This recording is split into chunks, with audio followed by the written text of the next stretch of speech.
तो नमस्कार दोस्तों, कैसे आप लोग। आशा करते हैं आप लोग अच्छे होंगे। देखिए, अगर आप एसएससी जीडी में 2026 वाला जो वैकेंसी आप इसमें फॉर्म अप्लाई करने वाले हैं, जो आपका एसएससी जीडी में 25,000 वैकेंसी निकला है, कितना 25,000 प्लस वैकेंसी निकला है अगर आप इसमें फॉर्म अप्लाई कर रहे हो। और जैसा कि आपको पता है कि ये वैकेंसी इंक्रीज़ होगी ही होगी, तो फॉर्म अप्लाई जरूर कीजिएगा। कम वैकेंसी देख के ऐसा नहीं कि फॉर्म अप्लाई मत कीजिएगा, ठीक है, अगर आप नए हैं तो। अब इसमें क्या बदलाव किया गया है इस वीडियो में हम आपको बताने वाले हैं। तो बदलाव क्या किया गया है कि आपके जो भी SC ST OBC EWS category के अगर आप हैं यहाँ पर, ठीक है, तो फॉर्म अप्लाई का जो लास्ट डेट है, ठीक है, फॉर्म अप्लाई का जो लास्ट डेट है उससे पहले आपके पास सेंट्रल लेवल कास्ट सर्टिफिकेट होना चाहिए। अभी ये सेंट्रल लेवल कास्ट सर्टिफिकेट क्या होता है मैं आपको फुल यहाँ पर क्लियर कर देता हूँ, ठीक है।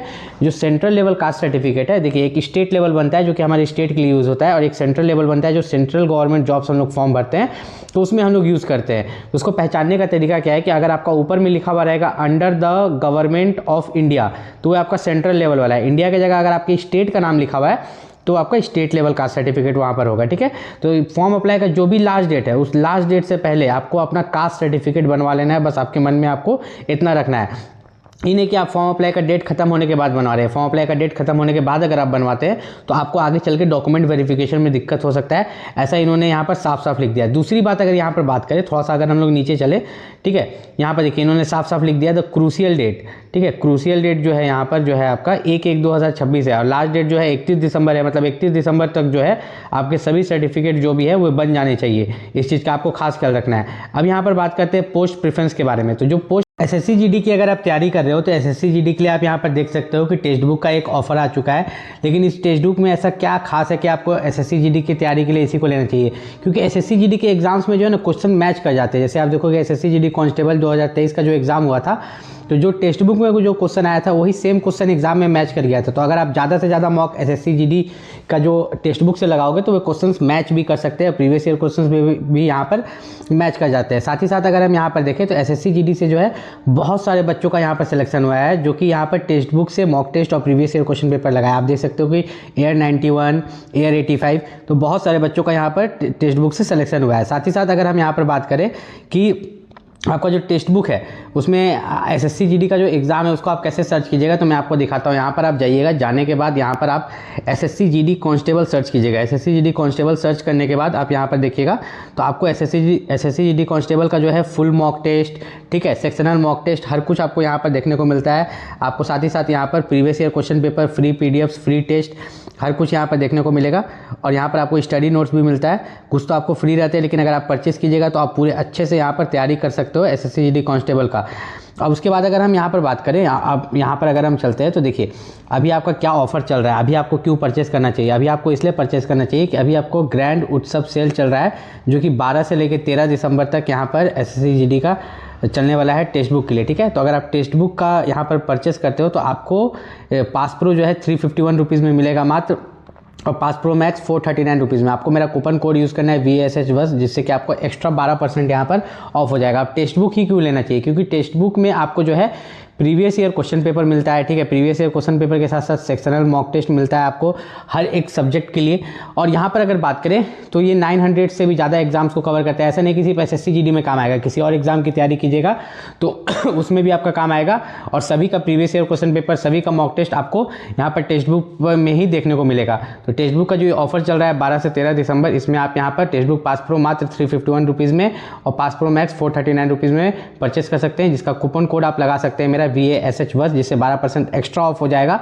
उसका लिंक जो है इस वीडियो के डिस्क्रिप्शन में दिया गया है। इस वीडियो के डिस्क्रिप्शन में टेक्स्ट बुक का लिंक दिया गया है, वहाँ से जाके आप टेक्स्ट बुक को परचेस कर सकते हो। प्रेफरेंस आप दीजिएगा, वो BSF हो या CRPF हो, मतलब मैं ऐसे ही डायरेक्टली लिख रहा हूँ, ठीक है। आप जो भी दीजिएगा, BSF, CRPF, CISF, जो भी पोस्ट प्रेफरेंस दीजिएगा, एक चीज़ का खास ख्याल रखिएगा कि जो पोस्ट आपको पसंद है उसको पहले नंबर पर दीजिएगा। मान लो कि CISF थोड़ा अच्छा होता है तो CISF आप पहले नंबर पर दीजिएगा, फिर आप ITBP दीजिएगा, ठीक, फिर आप यहाँ पर BSF दीजिएगा, फिर CRPF दीजिएगा। ऐसा नहीं कि आप पहले नंबर पर CISF दिए तो आपको अच्छा मार्क्स आएगा तो आपका CISF ही आपको मिल जाएगा।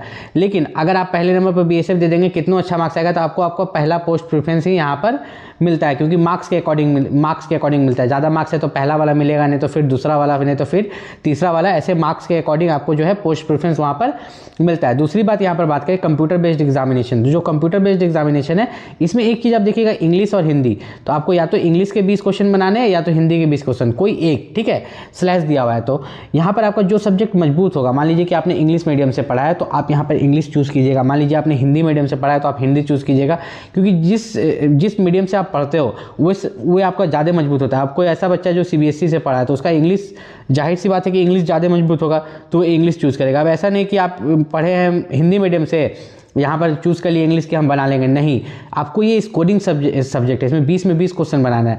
तो टोटल जो है आपका यहाँ पर 160 मार्क्स का एग्जाम होता है और यहाँ पर कट ऑफ और मेरिट लिस्ट अलग अलग जाता है। अब ये कट ऑफ और मेरिट लिस्ट क्या होता है मैं आपको बता देता हूँ।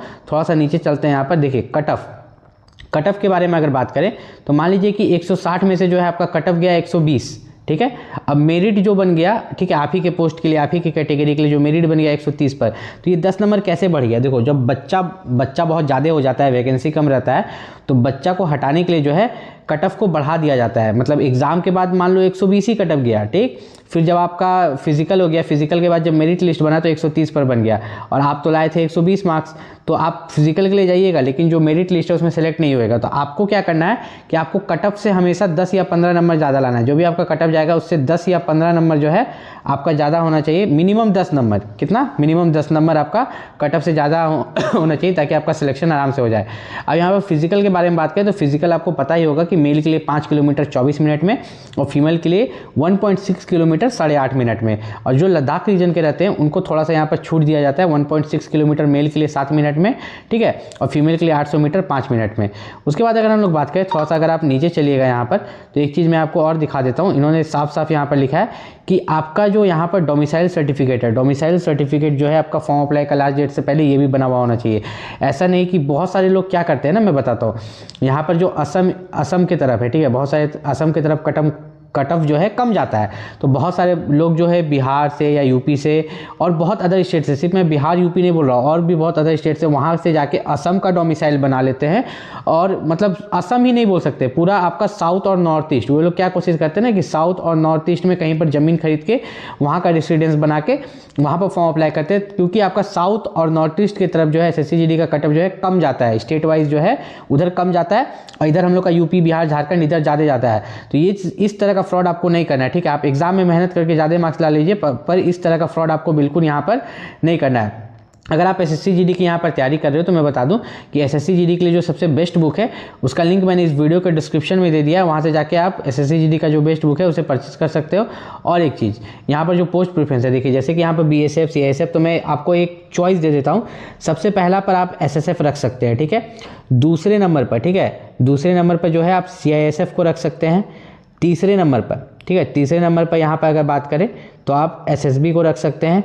चौथे नंबर पर आप ITBP को रख सकते हैं और 5वां नंबर को आप जो है असम राइफल को दे सकते हैं। अब असम राइफल जो है बहुत कोई का फेवरेट होता है तो वो पहला नंबर भी दे सकता है, ठीक है। और यहाँ पर जो है 6 नंबर पर जो है आप यहाँ पर BSF को दे सकते हैं और सबसे लास्ट में CRPF को।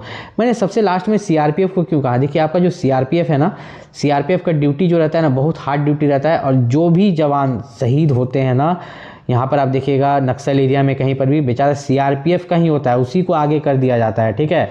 तो इसलिए बहुत बच्चे सोचते हैं CRPF को लास्ट में दे, लेकिन अब जो देश सेवा करना चाहते हैं तो CRPF को पहले नंबर पर भी दे सकते हैं। मैंने एक बताया पोस्ट प्रेफरेंस कि आपका अच्छा पोस्ट प्रेफरेंस क्या हो सकता है। अब ये आपके ऊपर है कि आपको जो पसंद है वो आप यहाँ पर दे सकते हो, उससे कोई फ़र्क नहीं पड़ता। आपको जो पसंद है वो आपको पहले नंबर पर पोस्ट प्रेफरेंस में यहाँ पर देना है। दूसरी अगर यहाँ पर बात करें, ये देखिए यहाँ पर इन्होंने बोला है कि part A marks, part B marks, part C marks. इसका मतलब क्या है मैं आपको समझाता हूँ। यहाँ पर आपने part A, part B, part C देख लिया। इन्होंने बोला कि अगर बच्चा सेम मार्क्स ले आता है तो उसको कैसे, मतलब एक ही बच्चा मान लो कि 160 में से 120 भी ले आता है, दूसरा बच्चा भी 160 में से 120 ले आता है, तो किस बच्चा को जॉब यहाँ पर मिलेगा? तो उस केस में इन्होंने एक यहाँ पर क्राइटेरिया रखा है, part A, part B, part C, जो कि मैं आपको दिखा देता हूँ। यहाँ पर है, ये आपका पार्ट A है, मतलब जनरल इंटेलिजेंस एंड रीजनिंग में जिस बच्चे का ज़्यादा मार्क्स होगा उसको सेलेक्ट कर लिया जाएगा। अब इसमें भी दोनों का बराबर है तो पार्ट B चेक करेंगे, फिर पार्ट C चेक करेंगे कि इन तीनों में से इसमें भी ज़्यादा मार्क्स है, ठीक है, इसमें भी ज़्यादा मार्क्स है, इसमें भी ज़्यादा मार्क्स है। तो जिस बच्चे का ज़्यादा मार्क्स रहेगा part A, part B, part C में, तो उसका जो है यहाँ पर सिलेक्शन हो जाएगा और दूसरे वाले का नहीं होगा। किस केस में?